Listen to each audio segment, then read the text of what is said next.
Perkenalkan, nama saya Afrian Tegar. Saya dari kelas IPS 2. Di sini saya dari kelompok 1. Saya akan membacakan tentang jenis-jenis kerjasama ekonomi internasional. Assalamualaikum warahmatullahi wabarakatuh. Nama saya Vanessa Amadea dari kelompok 1. Di sini saya akan menjelaskan tentang manfaat dan dampak dari kerjasama ekonomi internasional. Perkenalkan, nama saya Muhammad Iba Akbar. Saya dari kelas 11 IPS 2 dan saya dari kelompok 1. Di sini saya akan membahas tentang pengertian perdagangan internasional. Assalamualaikum warahmatullahi wabarakatuh. Perkenalkan, nama saya Naila Margakanaya dari kelompok 1. Assalamualaikum warahmatullahi wabarakatuh. Nama saya Tiandra Lila Fitri dari kelas 11 IPS 2. Di sini saya membacakan bagian pengertian dan tujuan kerjasama. Assalamualaikum warahmatullahi wabarakatuh. Nama saya Vera Gape dari kelompok 1 ingin menjelaskan tentang faktor-faktor penghambat perdagangan internasional. Yang pertama ada pengertian kerjasama ekonomi internasional. Kerjasama ekonomi internasional adalah proses kerjasama antar negara dalam rangka meningkatkan pertumbuhan dan pembangunan ekonomi global.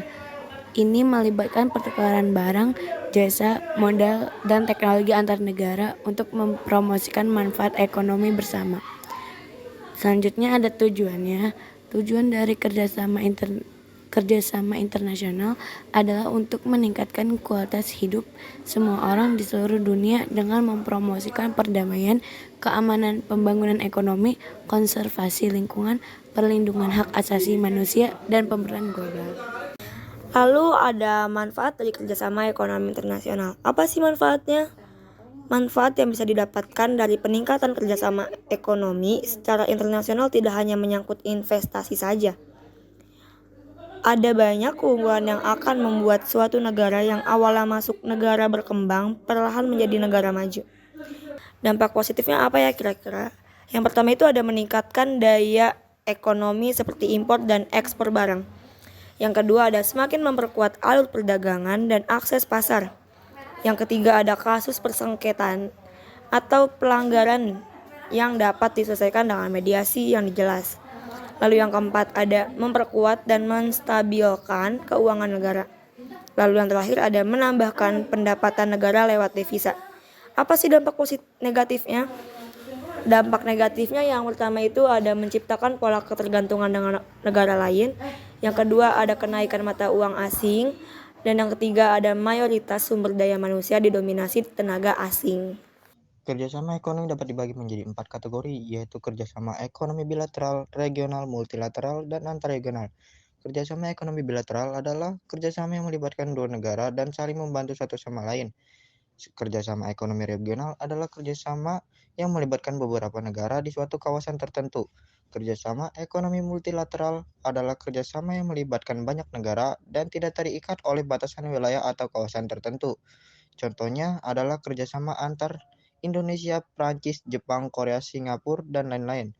Kerjasama ekonomi antarregional adalah kerjasama antar dua kelompok ekonomi regional. Contohnya adalah kerjasama antar Uni Eropa dengan ASEAN.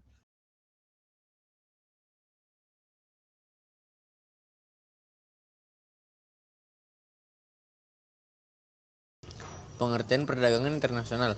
Perdagangan internasional adalah kegiatan pertukaran barang dan jasa atau transaksi antara penduduk dua negara atau lebih yang bertujuan mencari keuntungan atau laba. Dorongan untuk melaksanakan perdagangan internasional adalah dorongan untuk mencari laba atau yang disebut gains from trade. Manfaat perdagangan internasional untuk memenuhi kebutuhan yang tidak dapat dipenuhi oleh produksi dalam negeri dan meningkatkan kesejahteraan ekonomi dengan meningkatkan produktivitas dan efisiensi. Faktor pendorong perdagangan internasional. Pertama ada globalisasi dan pasar bebas. Yang kedua ada perbedaan sumber daya alam. Yang ketiga perbedaan sumber daya manusia. Keempat pemenuhan kebutuhan barang atau jasa dan sebagainya. Faktor penghambat perdagangan internasional yang pertama kebijakan impor suatu negara. Setiap negara mempunyai kebijakan ekonomi dan kebijakan impor yang relatif berbeda-beda. Kebijakan ini beriringan dengan teori bahwa negara akan melindungi hasil produk atau barangnya sendiri.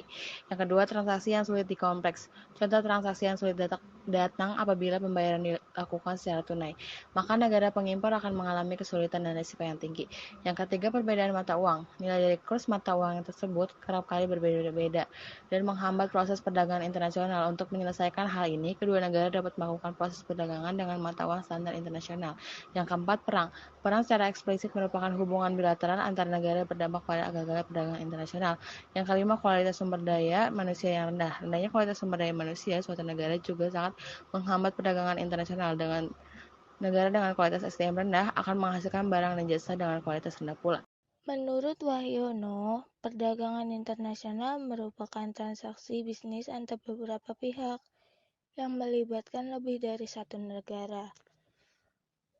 Perdagangan internasional itu dapat dilakukan perseorangan maupun per kelompok, dan ada 3 bentuk hubungan ekonomi. Yang pertama, terjadinya pertukaran output atau hasil yang diperoleh suatu negara dengan negara lain telah menjalin kerjasama.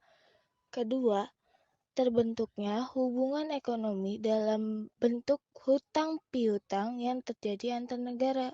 Ketiga, terjadinya pertukaran aliran produksi maupun pertukaran sarana produksi.